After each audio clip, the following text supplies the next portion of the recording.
সুপ্রিয় শিক্ষার্থীবৃন্দ, আমাদের আজকের ৪১তম দিনে সবাইকে স্বাগতম।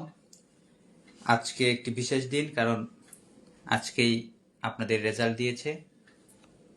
তো রেজাল্ট বিশ্লেষণে যদি একটু কথা বলা যায়, সেটা হচ্ছে আপনাদের সামনের পথ অতীব মসৃণ নয়। আগের চেয়ে দিন দিন পরীক্ষা জটিল হচ্ছে, রেজাল্ট পাশের হার কমছে, অর্থাৎ আপনাদের সামনের যে মসৃণ পথ হিসেবে যেটা ভেবে রেখেছিলেন সেটা একটু অমসৃণ হয়ে যাচ্ছে। এই পথে তারাই ভালো করবে যারা ভালো প্রিপারেশন নেবে। আর সবচেয়ে চমকপ্রদ বিষয় যেটা, সেটা হচ্ছে অ্যাডমিশনের জন্য গুরুত্বপূর্ণ বিষয়ের মধ্যে ইংরেজি বিষয়টাতে গত পরীক্ষায় অর্থাৎ আজকে যে রেজাল্ট হলো, অনেক স্টুডেন্ট ফেল করেছে, 38%। এই একই ফলাফল আমরা অ্যাডমিশনেও দেখব। যারা ইংলিশে দুর্বল থাকবে তারা অ্যাডমিশনে খারাপ করবে, যারা ইংলিশে ভালো করবে তারা অ্যাডমিশনে ভালো করবে। আর ইংরেজি এমন একটা বিষয়, একসাথে যদি আপনি সব পড়তে যান বা এক সপ্তাহ টার্গেট নেন যে সব ইংরেজি পড়বেন, কোনো কিছুই পড়া হবে না। এটা পড়তে হবে ধীরে ধীরে এবং বারবার রিভিশন দিতে হবে। যত বেশি রিভিশন দিবেন তত বেশি ইংরেজি আপনার আয়ত্তে থাকবে। যেমন ওয়ার্ড মিনিং বা গ্রামারের রুলস, কোটেশন, প্রবাদ, যাই বলি না কেন, এটা নির্ভরই করবে আপনার রিভাইজ দেওয়ার উপর। আরেকটা রিকোয়েস্ট থাকবে আপনাদেরকে যে ইংরেজি একসাথে 1 ঘন্টা না পড়ে আপনি 15 মিনিট পড়েন, তারপর অন্য কিছু করেন বা অন্য একটা সাবজেক্ট পড়েন, তারপর আবার ইংরেজি শুরু করেন। যদি এটা করতে পারেন তাহলে ভালো করবেন। আর যদি একসাথে সব খেয়ে ফেলতে চান, এটা রেজাল্ট ভালো হবে না। আর ইংলিশে ভালো করা ছাড়া অ্যাডমিশনে ভালো করা অসম্ভব, এটা একেবারে ধ্রুব সত্য কথা। এই জন্য সবাইকে রিকোয়েস্ট করব যে ইংরেজিতে ভালো করবেন। এবং আমরা নেক্সট পরীক্ষাটা নেব লাস্ট 5 ক্লাস এবং আমাদের প্রথম দিকের 10টি ক্লাসের উপর নির্ভর করে আমরা এই আগামীকালকে পরীক্ষা নেব। এতে আপনাদের প্রথম দিকের 10টি ক্লাস রিভাইজ হয়ে যাবে এবং লাস্ট 5টি ক্লাসের প্রিপারেশন তো নেওয়া হবেই। আরেকটা ব্যাপার, পরীক্ষা রেজাল্ট মনে হয় অনেক দেরি, আসলে অনেক দেরি হয় না। যেমন আমরা পড়তে পড়তে 41টি ক্লাস করে ফেলেছি, অর্থাৎ আমাদের কোর্সের প্রায় অর্ধেক শেষ। এই জন্য রিকোয়েস্ট, যখন যেটা পড়ানো হচ্ছে চেষ্টা করবেন পড়ে ফেলতে। যেহেতু আজকে কথা অনেক বলা হয়ে গেছে, আমরা পড়বো, একটু পড়াটা শুরু করি। যেমন গতদিন আমরা সাবজেক্ট ভার্ব এগ্রিমেন্টের কথা বলেছিলাম, যে আনকাউন্টেবল নাউন থাকলে কি হবে সেই ব্যাপারে আমরা কথা বলেছিলাম। যে আনকাউন্টেবল নাউন সাধারণত সবসময় সিঙ্গুলার হিসেবে ইউজ হবে। আমরা যে লাইনটা বলেছিলাম সেটা ছিল 2/4 of the work has been finished। আজকে আমরা দেখব কাউন্টেবল নাউনের দু একটা ব্যাপার। যেমন 2/3 of the students, অর্থাৎ স্টুডেন্টের 2/3। আমরা যদি একই প্যাটার্ন বাক্য লিখি,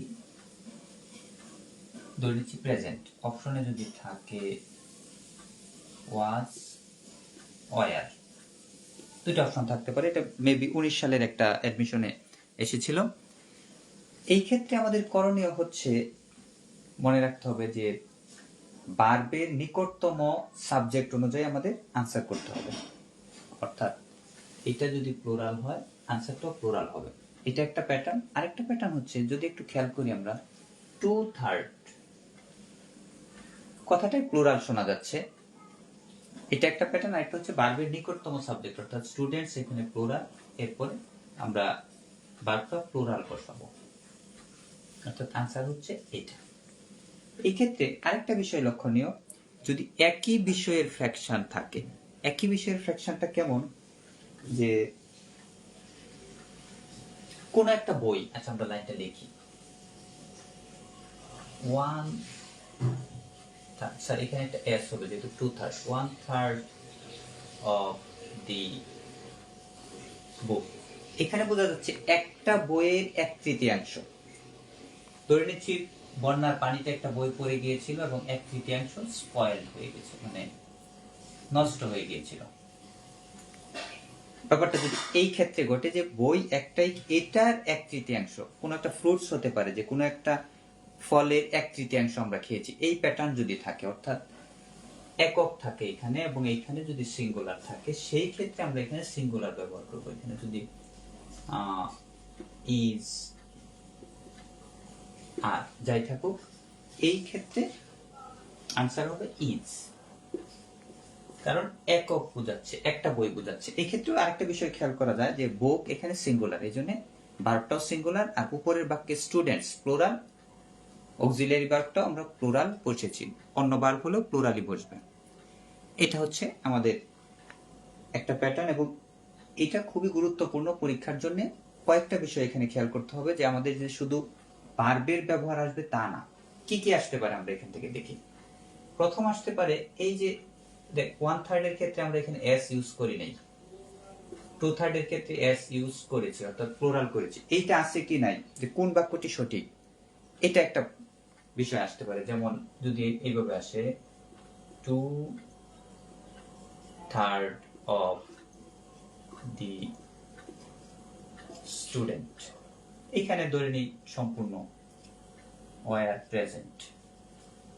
একটু লক্ষ্য করি এই বাক্যে সঠিক কিনা বা বাক্যে কোন জায়গায় ভুল, এটা যদি আমাদেরকে যাচাই করতে বলা হয়, এটা হচ্ছে 1 নাম্বার ভুল, এখানে এস হবে, দেওয়া হয় না। আবার এইটা 2 নাম্বার ভুল, এখানে একটা এস হবে, কারণ প্লুরাল যেহেতু এখানে ওয়ার আছে, আর বাক্যের অর্থ সাথেও মিলে 2/3 অফ দ্য স্টুডেন্ট, অর্থাৎ অবশ্যই একাধিক স্টুডেন্ট থাকার কারণেই এটার 2/3 কথা বলা হচ্ছে। অর্থাৎ বাক্যের শুদ্ধ নির্ণয়ের ক্ষেত্রে আমাদের সকল কিছু জানতে হবে, যেমন 2/3 স্টুডেন্টস, এটা বার, এটা একটা প্যাটার্ন, সবগুলি জানবো। আবার 1/3 এর ক্ষেত্রে এস ব্যবহার হবে না, এখানে যদি এস থাকতো তাহলে এটা বাদ দিতে হতো। সুতরাং আমাদের যা শিখবো ডিপলি শিখতে হবে।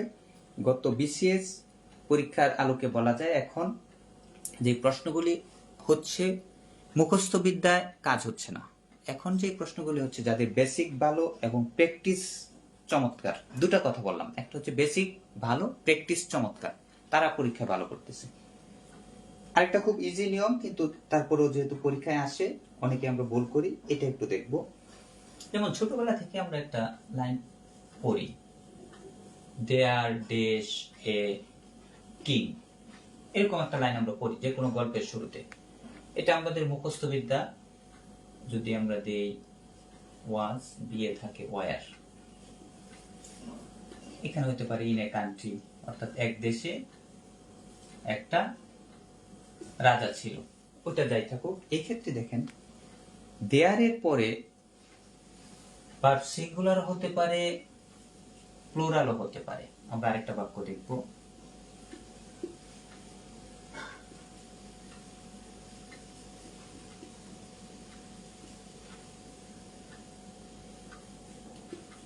ইন দি ফরেস্ট, এটা ফরেস্ট, ওকে। তো দেয়ারের পরে আমরা যে অক্সিলিয়ারি ভার্ব বসাবো, এটা কি দেখে বসাবো, এটা আমরা একটু দেখব। ওয়াজ, ওয়ার। আমাদের কাজ হবে এই দেয়ারের পরে একটি শূন্যস্থান থাকবে, সেটা পার হয়ে পরবর্তী নাউন খুঁজে বের করা। এখানে হচ্ছে একই, অর্থাৎ একটা রাজা, এখানে হচ্ছে মেনি টাইগার্স, অনেকগুলি, এটা প্লুরাল, এটা সিঙ্গুলার। এইখানে যা হবে এই ভার্বটা তার অনুযায়ী হবে, অর্থাৎ এইটা অনুযায়ী হবে। এটা যেহেতু প্লুরাল, এখানে হবে ওয়ার, এটা যেহেতু একটা কিং, এখানে হবে ওয়াজ। এটা আমাদের মনে রাখতে হবে। অর্থাৎ দেয়ারের পরে দুই ধরনেরই বসতে পারে, আমরা পরবর্তী নাউন, অর্থাৎ মূলত যাকে নির্দেশ করা হচ্ছে তার অনুযায়ী আমরা ভার্ব বসাবো। এটা হচ্ছে মূল নিয়ম। লাস্ট একটা কথা বলে আমরা ক্লাসটা শেষ করব, চমৎকার একটা প্রবাদ, সেটা হচ্ছে হ্যান্ডসাম ইজ হোয়াট, অর্থাৎ হ্যান্ডসাম হচ্ছে সেটি, কোনটি, ক্যাপিটাল অক্ষরে লিখলাম, হ্যান্ডসাম ডাস। এর মিনিংটা হচ্ছে হ্যান্ডসাম তিনি, যিনি হ্যান্ডসাম কাজ করেন বা কাজের মাধ্যমে পরিচয়, এটাই হচ্ছে আমাদের মূল কথা। এটার চমৎকার একটা বাংলা হচ্ছে রূপে কালো গুণে আলো। আবার অন্য কথায় বলতে গেলে কথায় নয় কাজে বড় হতে হবে, যে অর্থে আমরা বুঝি না কেন। ব্যাপারটা এরকম যে এই যে আজকে রেজাল্ট হলো, ফলাফল অনুযায়ী নির্ভর করবে কে হ্যান্ডসাম কে হ্যান্ডসাম নয়। যার ফলাফল ভালো সে যাই থাকুক, যেরকমই থাকুক, যেই ঘরেরই থাকুক, যেই ফ্যামিলিরই সন্তান হোক, সে আজকে হ্যান্ডসাম যদি রেজাল্ট ভালো হয়। আর যার রেজাল্ট ভালো হয়নি সে আজকে আর হ্যান্ডসাম না, অর্থাৎ কাজে পরিচয়। সুতরাং প্রবাদটা আমরা মুখস্থ করবো, handsome is what handsome does. যেহেতু third person singular number, does ব্যবহৃত হয়েছে।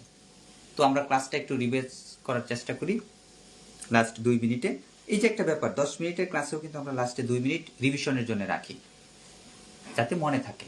তো প্রথম বললাম যে ফ্র্যাকশন থাকলে যদি কাউন্টেবল নাউন থাকে, পরবর্তী সাবজেক্ট অর্থাৎ ভার্বের নিকটতম সাবজেক্ট অনুযায়ী আমরা ভার্ব বসাবো। এটা একটা pattern. 2/3 of the students were present. আর একই বিষয়ের যদি কোনো অংশ বিশেষ হয়, অর্থাৎ দ্বিতীয় বাক্য 1/3 অফ দি বুক, অর্থাৎ একটা বইয়ের 3 ভাগের 1 ভাগ নষ্ট হয়ে গিয়েছে, ইজ স্পয়েলড। এখানে সিঙ্গুলার, যেহেতু 1/3 এবং বুক একটা অংশ। দ্বিতীয় প্যাটার্নে পড়লাম দেয়ারের পরে সিঙ্গুলার হতে পারে, প্লুরাল হতে পারে। এটা নির্ভর করবে পরবর্তী নাউন বা প্রনাউনের উপর। যেমন প্রথম বাক্যে হচ্ছে একজন রাজার কথা বলা হয়েছে, সেই জন্য দেয়ার ওয়াজ। দ্বিতীয় বাক্যে অনেকগুলি বাঘের কথা বলা হয়েছে, সেজন্য দেয়ার ওয়ার। আর সর্বশেষ আমরা প্রবাদ করলাম handsome is what handsome does, অর্থাৎ রূপে কালো গুণে আলো, অথবা কথায় নয় কাজে বড় হতে হবে। আমাদেরকেও স্যার আমরা যে যত কিছুই করি না কেন ফলাফলে পরিচয় দিতে হবে যে হ্যাঁ আমরা হ্যান্ডসাম। তো আজকে এই পর্যন্তই। আশা করি ফলাফলে সবাই নিজেকে হ্যান্ডসাম হিসেবে পরিচয় দিবেন, সেই জন্য এখন থেকে কাজ শুরু করবেন। আর যেটা বললাম, ক্লাস করা চাইতেও গুরুত্বপূর্ণ হচ্ছে বারবার রিভাইজ দেওয়া।